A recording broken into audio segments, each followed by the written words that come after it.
All right, welcome back to another episode of Mad English TV. It's so great to have you here. Okay, so let's take a look at these two sentences, okay? I am going there. I might be going there. Okay, look at this word am. I am, and then here it's I might be. How does am change to be? Why does that happen? Well, you'll remember my last lesson was about the verb be, right? And I talked about these words here. Am, is, are, was, were, been, being. Those are all just different forms of be. Okay, so it's important to remember that. And, look at this. Like I am, she is, you are, they are, we are, you guys are. Okay, this is called verb conjugation. Verb conjugation. Okay, so this is all just one verb, be, but it's conjugating, right? It's changing. Okay, so look at this. I am going there. I might be going there. Now, the reason it changes to be, actually, it's the same verb, right? The reason it changes is because of this word here, might.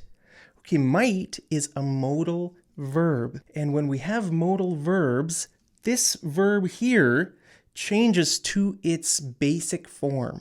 Okay, its root form. Okay, so look at this. I might be, she might be, they might be, we might be.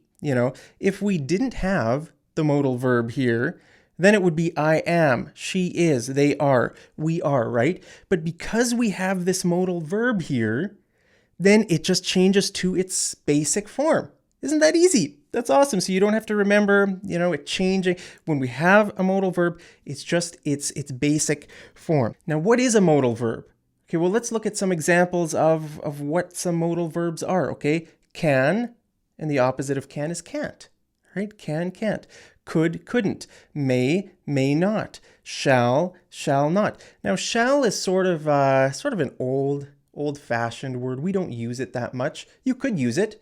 You could say, I shall go there, or I shall do this or that. You could say that, but it's much more common in today's English to say will. Okay, so shall and will they're basically the same thing. It's just that will is more common now. Shall is sort of more olden days, okay? So will, won't, right? Won't is will not, right? Should, shouldn't, okay? Ought to, ought not to. Okay, so this is sort of an example of an old-fashioned word, ought to. Ought to sort of means should. If you say, he ought not to do that. He ought not to do that. It's sort of like saying he shouldn't do that. If you ought to do something, it means you should. You should do it, right? You ought to smash like right down there on this video. It means you should smash like, okay? Might not, right? Used to, didn't used to. Would, wouldn't. Have to, don't have to. Must not. Okay, those are some examples of some modal verbs. But what is a modal verb? Look at this word. What does it mean? Have you ever seen this word before? It's not a very common word, If you're reading something in English, you probably don't see this very much. So what does it mean? Modal. Not model. Okay, model is a different word, right? This woman here is a model. Then it's spelled with an E. Okay, completely different word. Model and modal. Okay, so remember in this word, it's a long O, modal with an A. Okay, now when you see this word, think of the word mode. Okay, because actually this is the same word, right? This is the noun and this is the adjective. Okay, sometimes that's how English words work, okay? For example, tide and tidal. Okay, tide is the noun, right? If we're talking about the ocean tide, right, that's the noun, but the adjective form of this word is tidal. Tidal. Did you know that? So, if you're talking about like a tidal wave, for example, a tidal wave is like a big, huge wave. I think a tidal wave is another word for a tsunami. I'm not sure. But anyway, so tidal is the adjective form, okay? So when you see this word, think about mode, right? Different modes, right? You probably have a phone. You know, you can change, if you open your camera app, you could probably change it to portrait mode, right? That means the camera is going to change or change some settings or something to put it into portrait mode so that it's a good mode to take a portrait of someone, like a portrait photograph. Now, when you were a kid, did you ever have a transformer? Okay, these kind of toys are called transformers. Okay, a transformer transforms. It changes, right? So look at this. This is a car here, but if you sort of change it, it can turn into this crazy looking guy here. Okay, that's called a transformer. So here it's in car mode, and then, you know, if you change it a bit, then it turns into this crazy guy mode here. Okay, so that's a transformer. I remember I had a transformer when I was a kid, and it was a lot of fun playing with that transformer. In English, we can also talk in different modes. Okay, so think about different modes. When we speak English, we can choose, you know, which mode we are going to be in. Okay, so for example, take a look at this. I will go to the party. I might go to the party. I would go to the party. I could go to the party. I can go to the party. Okay, all those are different modes. We're talking about a party, but you can choose which mode you're in, right? It's a different mode. I will go, right? That means you've decided to go. But if you say I might go, then that means you haven't decided yet, right? So it's a different mode. Okay, so remember that. You can change, just like a transformer. Hey, you are a transformer. You're an awesome transformer. You can change modes when you speak English. Okay, so that's what modal verbs are all about. It's just about changing modes. Okay, now a very common mode to be in is the hypothetical mode. Okay, have you heard this word hypothetical? Hypothetical means we are imagining a possibility. Okay, we're imagining, we're thinking about a possibility. It's not fixed yet. We're thinking about the possibility of something. Okay, so we use words like this: if, would, could, right? Because it's not set in stone. In English, we have that idiom, set in stone. If something is fixed, it's set in stone. Okay, so let's take a look at some examples of some hypothetical, like a hypothetical mode. If you were in a hypothetical mode, what kinds of things would you say? Well, you might say this: I might go to the party if I get an invite.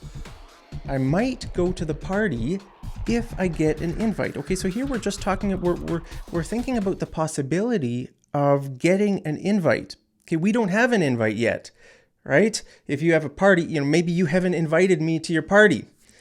You better invite me to your party. Okay, then I don't have to talk like this, right? But because I don't have an invite yet, I have to use words like this. If I get an invite, then I might, or I could say then I will, or then I could say I could, or I should. I can choose which mode I'm in, right? So this is an example of a mode. Let's look at another example here.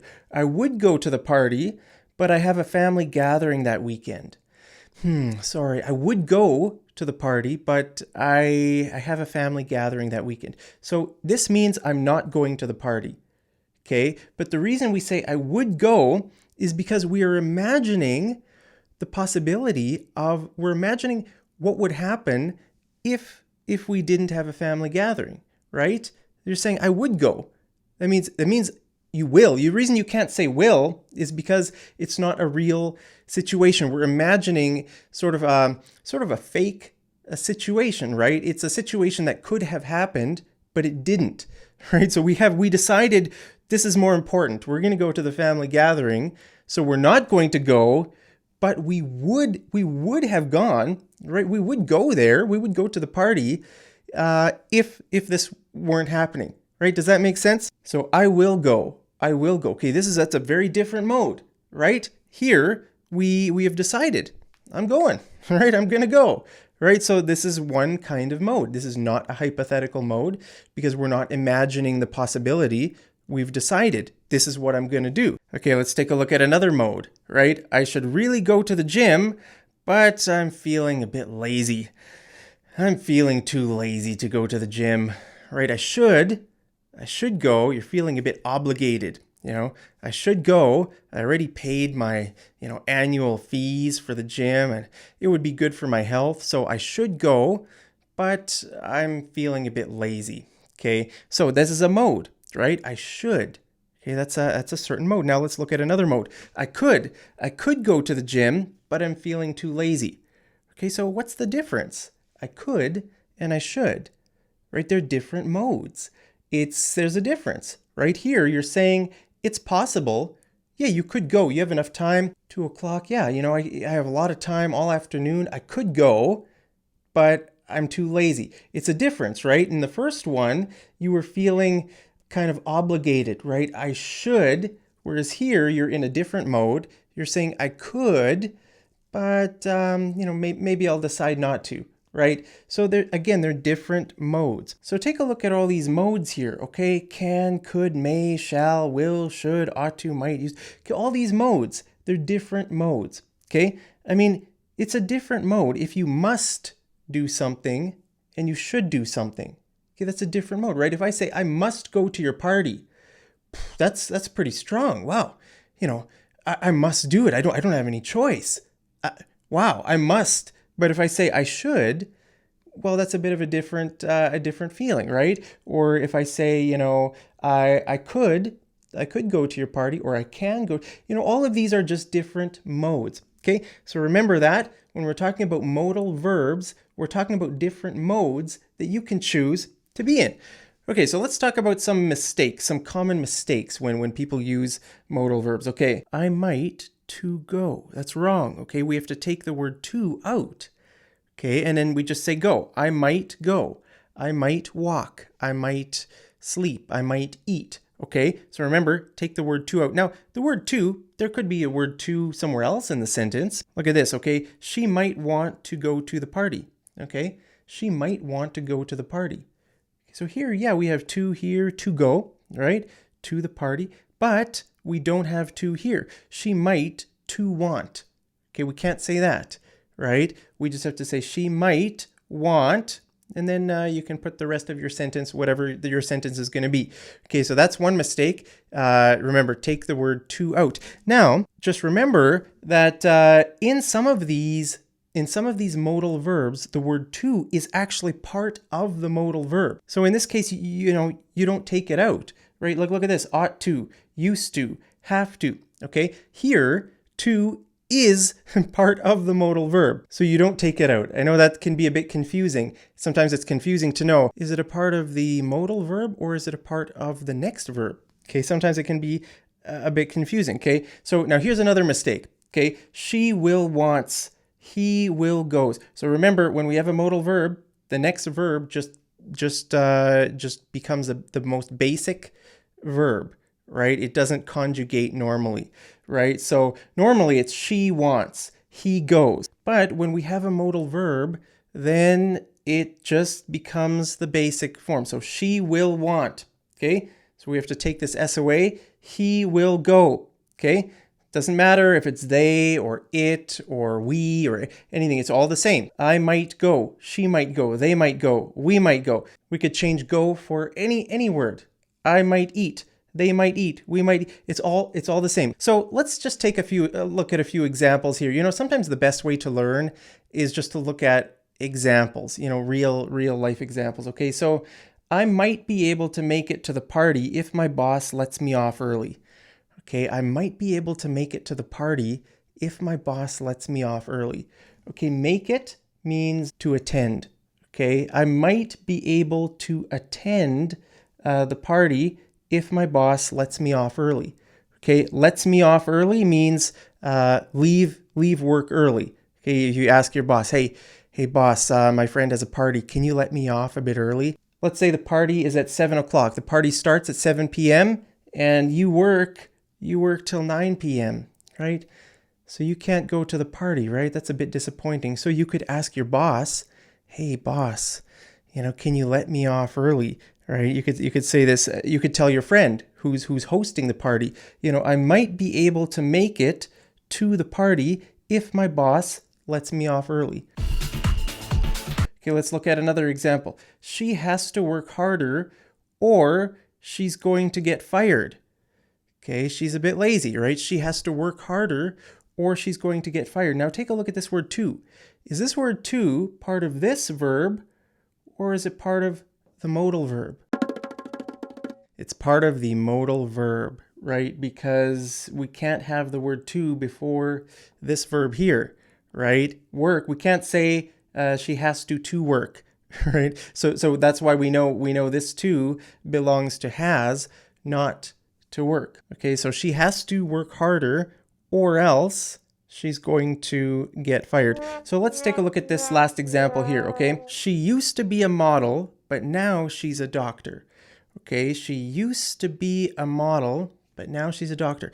Okay, look at this word to. Okay, again, does it belong to this verb here, be, or does it belong to this? What do you think? Well, I'll tell you. You should know by now. Okay, it belongs to this. This is one modal verb. Okay, used to. Used to means something that you did in the past, right? You could say, I used to go jogging every morning, but then I stopped. Okay, or I used to be a doctor and now I became an English teacher, or whatever, however you want to use it. Okay, you're talking about something in the past. Okay, so she used to be a model, but now she's a doctor. Well, that's the last example. So let's do a homework question. Make a sentence with a modal verb. Easy homework today. That's why you love Mad English TV, right? That's why you guys always come back, because I always give you the easiest homework. That was just a short lesson on modal verbs. It wasn't a comprehensive, it wasn't an exhaustive lesson on modal verbs. We could talk about this all day long, but I know you have better things to do in your life than listen to me yapping away. What's that? Oh, you don't have better things to do? Well, that's great. Then you can just binge watch all my videos. Binge watch means just to watch them back to back. When one video finishes, you watch another and another. Thank you guys so much. If you're a binge watcher, I want to say a special thank you to you today. Thank you so much for binge watching my videos. Hope you guys have a great day wherever you are. And as always, I'll see you over in the next episode of Mad English TV. Take care.